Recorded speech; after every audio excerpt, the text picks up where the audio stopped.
Maurice Duruflé was born in 1902 and lived until 1986. He was born in Normandy and really a product of Normandy.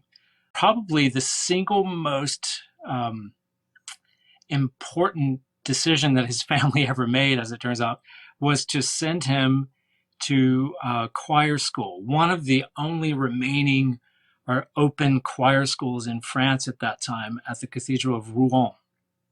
And I guess if I might say a word about what a choir school is, or what a choir school was at that time.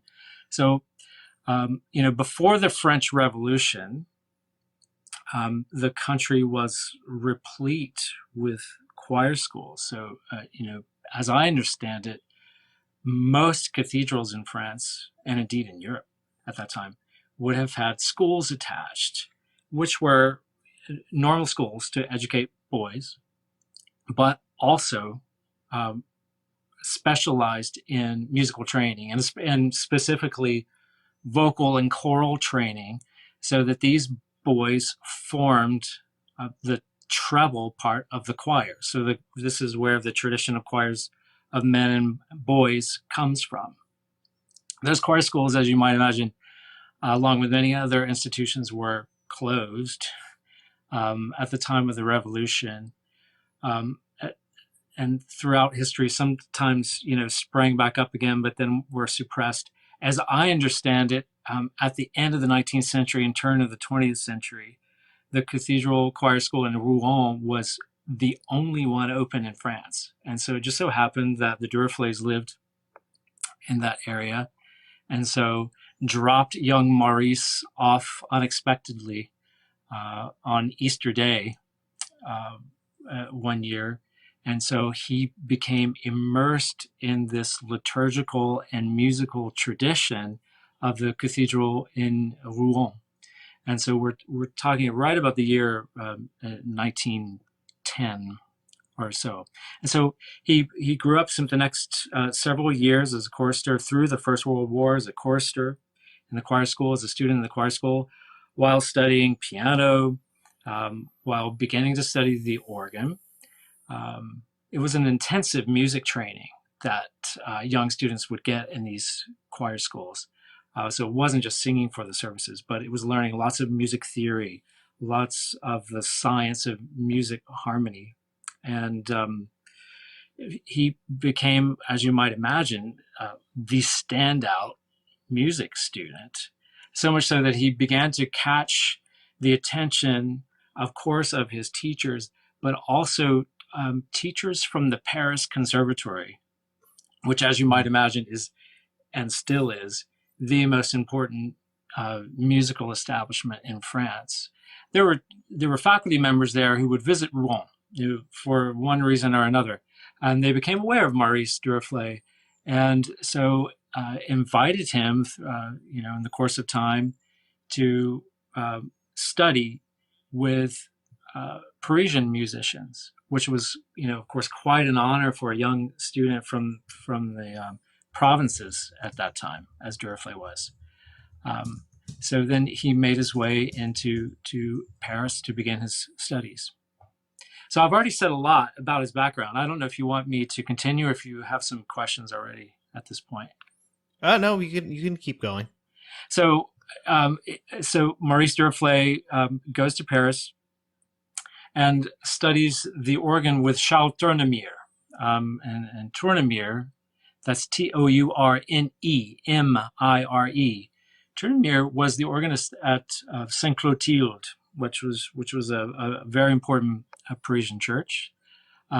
He was one of the most well-known organists in France at the time. Many church musicians, especially organists, will know him for his series of compositions called L'Orgue Mystique, the mystical organ. He basically was a bit of an innovator in this, and that, at the time Tournemire was active, and we're talking about the early 20th century. Tournemire died perhaps in the 1920s or 1930s. So he's really active in those first years of the 20th century. This is the time of the plain chant revival, which was spearheaded and driven, and still is driven, from Salem, the all-important Abbey of Salem in France. So, in the time of Tournemire, these theories of Don Mocquero, which came out of Salem, were new. Many people maybe who might listen in will know about the rhythmic theories of Salem, the binary and ternary groupings, which musicians were striving to understand at that time. Tournemire did attempt to get a grasp of what Salem was after in terms of chant interpretation, and then use that in these organ settings for every Sunday and holy day of obligation of the church year. So he set an organ suite for each one of these Sundays and holy days, which would contain an introit, an offertory, and so on, settings for what we would consider the proper of the Mass, which might raise its own questions. These settings, exactly how they were used, but that's probably beyond the scope of this program. In any case, Duruflé was able to study with him. So, then we have this young Maurice Duruflé who's grown up literally singing the church offices. And that would have been Mass and Vespers at least every day, and perhaps more of the divine office than Vespers, certainly on holy days. And then he's studying with Charles Tournemire, who's very connected with Salem and with the evolution of chant, as it were, in France at this time. And so this is what Duruflé loves. And so he imbibes this setting of the church's chant for the organ using modern harmony and compositional techniques.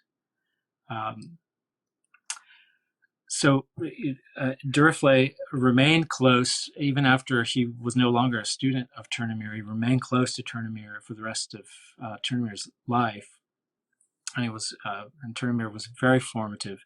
Duruflé went on to study with other organists, notably Louis Vierne, who was organist of Notre Dame, and then entered the Paris Conservatory, where he studied all the subjects that most musicians, certainly organists, did at that time. So not only organ, which he did, but harmony, composition, piano accompaniment, counterpoint, fugue, all of these musical subjects.